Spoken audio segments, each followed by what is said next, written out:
Autoline Daily is brought to you by Bosch. The number of clean diesel models in North America will double by 2014. Bosch Clean Diesel. Good, clean, fun. Bridgestone. Your journey, our passion. Dow Automotive Systems. Improving durability and increasing design flexibility with Betamate structural adhesives at dowbetamate.com. And by the 2013 Hyundai Sonata. Learn more at HyundaiSonata.com. Welcome to Autoline Daily. We've almost made it through another week, and here's the latest of what's happening in the world of the automobile. And it was easy to see this one coming. Volvo is telling its Swedish suppliers they better cut their prices by 25% in the next 2 years, or else. And the or else means they're going to buy more parts in China. Ever since Chinese automaker Geely bought Volvo, it was inevitable it would use more Chinese suppliers, especially since it wants to quadruple sales in China and will be doing more production there. And now geopolitics are starting to play a role in the Chinese car market. Japan and China are embroiled in a dispute over a set of dinky little islands in the East China Sea, but that dispute is starting to turn nasty. Bloomberg reports that a Honda Civic was burned in protest in front of a Honda dealership yesterday. Chinese automaker BYD says it's going to give that protester a new Surui sedan to show support for his patriotism. Other Chinese functionaries warn that unless Japan cedes those islands to China, things are going to get worse. Last month, sales at Honda and Toyota dropped 15%, at the same time that German, American, and South Korean sales jumped by double digits. Now over to Japan, where the Transport Ministry is set to approve a brand new vehicle segment, the Ultra Compact. If you thought K cars were small, think again. These things are so tiny they're dwarfed by golf cars. They're primarily aimed at elderly people living in rural areas of Japan that may not have access to public transportation. There's a very similar vehicle segment in Europe as well. Town EV, a startup founded by a former Toyota executive, is set to introduce a single-seat, electrically powered four-wheeler called the ZEV-E. Top speed is 50 kilometers an hour. The range is also 50 kilometers, and that's about 31 miles. The car will have a sticker price of about 800,000 yen, which is roughly $10,000. Naturally, Japan's big automakers are watching this segment very closely. One Toyota executive predicts that demand for these ultra compacts will hit 70,000 units annually once they're allowed on the roads, which could come as early as next month. Audi is set to premiere a performance version of its Q5 crossover at the Paris Auto Show in a couple of weeks. The SQ5 TDI exclusive concept will be hauled around by a 313 horsepower diesel. And this is going to be the first Audi S ever powered by a compression ignition engine. A limited production run of just 50 concept models will go on sale in the first quarter next year. In Germany, they're going to have a sticker price for a handsome 92,000 euro. That's about 121 grand. The regular version, which lacks many of the concept's luxurious flourishes, starts at a more reasonable 59,000 euro, and that is about $77,000. Last week, Land Rover revealed the new Range Rover in London. Now the luxury SUV is making its debut in the US. As you may recall, the big news is that it's about 700 pounds lighter thanks to an all-aluminum chassis. The new Range Rover goes on sale in the US this winter with a starting price of $83,500, but that goes up to nearly $131,000 for the top model. That's not cheap, but it is a lot less expensive than in the UK, where the base price starts at $115,000. BMW just introduced a plug-in hybrid concept before it debuts at the Paris Motor Show called the Concept Active Tourer. It's powered by a 1.5-liter, 3-cylinder gasoline turbo engine and a lithium-ion battery. Unlike other BMWs, this engine does not power the rear wheels. It drives the front wheels, while the electric motor takes care of the rear. It has a range of about 18.5 miles on electric power only, and its average fuel economy is 94 miles per gallon.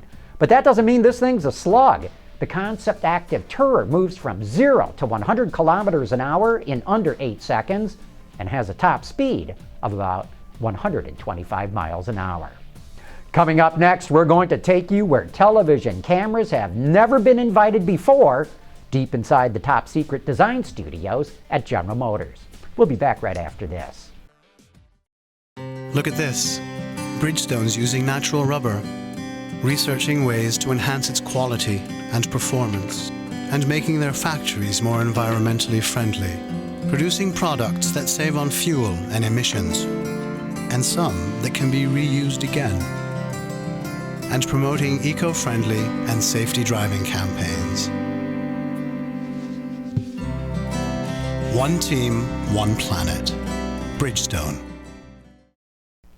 Maybe you caught the Autoline After Hours show where GM's head of design, Ed Welburn, led us into the inner sanctum of GM design.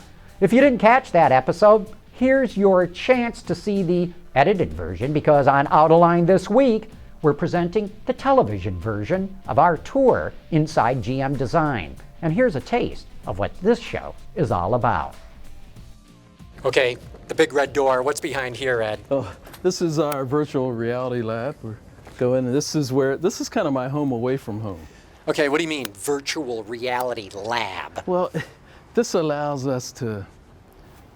allows us to communicate with all the studios around the world. So the 10 different studios you mentioned? Yeah, we have 10 studios and just about every continent except Antarctica, right? Yeah, and so in here, my day starts usually about 6 a.m. with a design review with Europe or China, wherever, and ends about 6 in the evening with a review in Australia. And you call it virtual reality because you're actually looking at these designs in 3D? We'll be looking at, we use 3D capability, and at times the images are coming up here.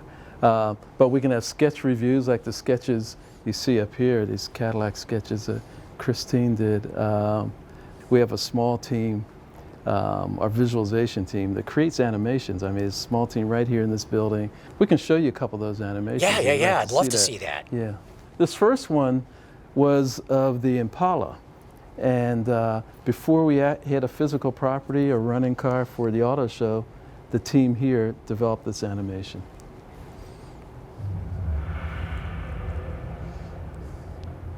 You can see the inspiration. 65 Impala is just terrific car. Oh my gosh, so you actually created a 65 Impala in CAD? Well, we had both. We had a physical property, and then we had to do a little magic as well. The guy is real. But all this is computer generated this is that all we're looking computer at. Generated. Unreal. It's it looks not live. The real car. It's all done right here in this building at the other end of this building. We took a Chevy Cruze out to Belle Isle, and we took some shots of it there. Had some other shots out on the West Coast.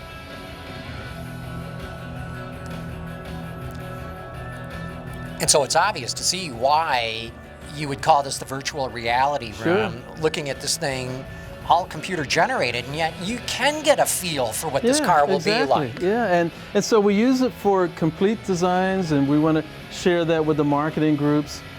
We do that with very early concepts to help the leaders of the company understand what it is we're after. You can catch that entire episode on our website at Autoline.tv, or check your local public television listings for Autoline this week. And before we go, let's check in to see what's in store for tonight's live episode of Roundabout. Here's Craig Cole. Thanks, John. Coming up at 6:30 p.m. Eastern Time, would you sell your car to fund an operation? One man is hawking his so he can become, well, less of a man. We'll also tell you about a troop of British classic cruisers caravanning their way across the African continent. Yikes. Mark Phelan from the Detroit Free Press and designer Jason White will join us, and we'll get them to play another hilarious game of Cartagories. Be there for all the fun starting at 6:30 p.m. Eastern Time at Autoline.tv. Anyway, that wraps things up for this week. Thank you so much. We'll see you back here again on Monday.